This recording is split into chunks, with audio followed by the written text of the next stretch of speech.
UP की सियासत में भूचाल और अखिलेश ने किया भयंकर खुलासा। बता दिया अब भी मायावती के साथ है सपा। 2019 से है हमारा बीएसपी के साथ गठबंधन। हम 2027 में बीजेपी को सत्ता से करेंगे बेदखल।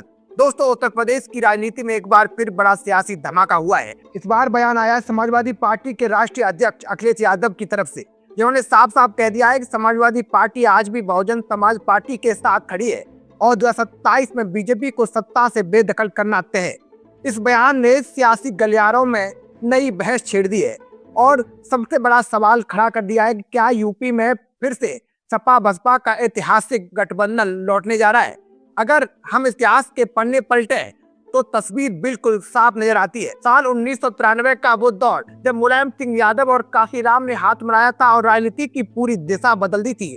उस समय बीजेपी को पूरा भरोसा था कि सत्ता उसी के पास जाएगी, लेकिन सपा बसपा के गठबंधन ने ऐसा समीकरण बनाया कि नारा गूंज उठा, मिले मुलायम काशीराम, हवा में उड़ गए जय श्री राम। और ये सिर्फ नारा नहीं बल्कि उस समय की सबसे ताकतवर राजनीतिक रणनीति बन गई थी।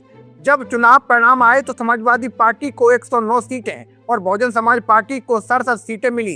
दोनों ने मिलकर सरकार बनाई और बीजेपी 177 सीटें जीतने के बावजूद सत्ता से बाहर रह गई। यही वो मोड़ था जिसने यूपी की राजनीति में सामाजिक समीकरणों की ताकत को दिखा दिया। इसके बाद मुलायम सिंह यादव कई बार मुख्यमंत्री बने और मायावती भी सत्ता के शीर्ष पर पहुंची।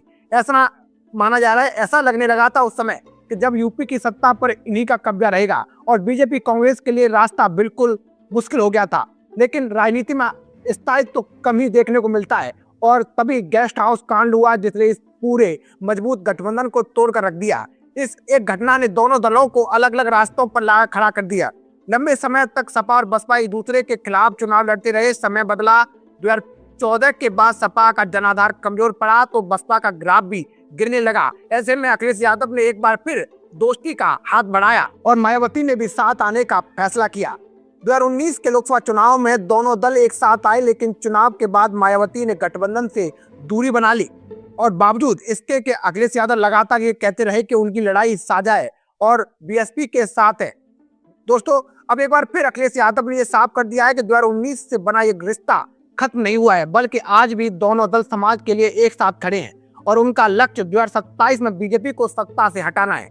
इस बयान के साथ ही दोस्तों उन्होंने बीजेपी पर सीधा हमला बोला और कहा कि जिस सरकार ने 9 साल तक दलितों का हक मारा है और आरक्षण को कमजोर किया है, वही अब डॉक्टर भीमराव अंबेडकर की प्रतिमाओं पर छतरी लगाने की बात कह रहे हैं। ये सिर्फ चुनावी दिखावा है और जनता सब समझ रही है। उन्होंने कानपुर में पत्रकारों से बातचीत के दौरान ये भी कहा कि प्रदेश की स्वास्थ्य व्यवस्था चरमराई हुई है और गरीबों को इलाज नहीं मिल रहा है और पुलिस सिस्टम भी कमजोर हो चुका है, लेकिन अब बदलाव का समय आ गया है और बुरे दिन जाने वाले हैं। दोस्तों, अखिलेश यादव ने यह भी दोहराया कि उनकी पार्टी पीड़ित यानी पिछड़े, दलित और अल्पसंख्यकों की लड़ाई लड़ रही है और समाज इन वर्गों को साथ लेकर ही बीजेपी को चुनौती दी जाएगी। राजनीतिक जानकारों का मानना है कि अगर गेस्ट हाउस कांड न हुआ होता तो सपा और बसपा का गठबंधन लंबे समय तक यूपी की राजनीति पर राज कर सकता था।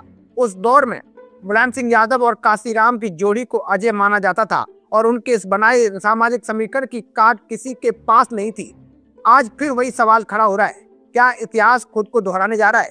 क्या 2027 में सपा बसपा का नया समीकरण बीजेपी के लिए सबसे बड़ी चुनौती बनेगा? यूपी की राजनीति एक बार फिर निर्णायक मोड़ पर आकर खड़ी है, जहां बयानबाजी से लेकर रणनीति सब कुछ तेज हो गया है।